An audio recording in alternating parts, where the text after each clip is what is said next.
उसका सच अगले कुछ दिनों तक स्टूडियो का माहौल बदला हुआ था।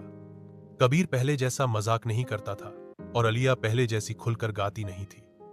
दोनों के बीच एक अधूरी बात लटक रही थी जो न कबीर पूछ पा रहा था, न अलिया खुद कहने को तैयार थी।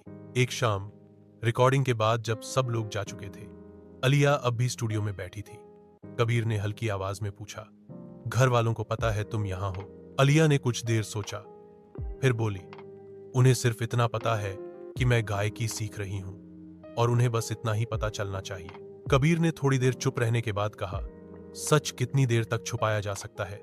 अलिया, उसने धीमे से मुस्कुराते हुए जवाब दिया, जब तक वो सच किसी की इज्जत से भारी ना हो जाए। फिर वो उसकी तरफ देखे बिना बोलती रही, पहली बार बिना रुके।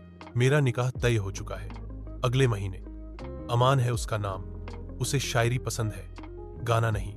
वो मुझे एक क्लासिकल बीवी चाहता है जो बड़ों के सामने सर झुकाए, बच्चों को पढ़ाए और पर्दे में रहे। और मेरे अब्बू, उन्हें बस यही देखना है कि मैं एक इज्जतमंद घर में चली जाऊं। कबीर सुन रहा था, मगर अंदर कहीं कुछ जल रहा था।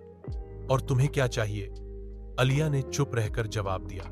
उसने कहा नहीं, पर उसकी आंखें कह रही थी, मैं सिर्फ गाना चाहती हूं, खुलकर, आजाद होकर, किसी की इजाजत के बिना।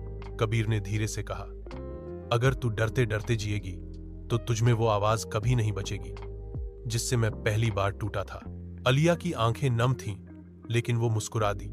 कबीर, ये मोहब्बत नहीं है, ये बस एक खूबसूरत धोखा है।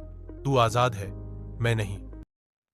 कबीर कुछ कहने ही वाला था कि उसके फोन पर मैसेज आया, अलिया कल से घर पर रहेगी, शादी के इंतजाम शुरू हो गए हैं, स्टूडियो बंद करवा देना। अब्बू। कबीर के चेहरे पर हल्की सी मुस्कान आई। वो जान गया था कि अब कहानी लड़ाई की ओर जा रही है, पर वो भी तैयार था, क्योंकि उसने अलिया से वादा किया था, जिस दिन तू नहीं आएगी मैं खुद तुझे ढूंढ लूंगा।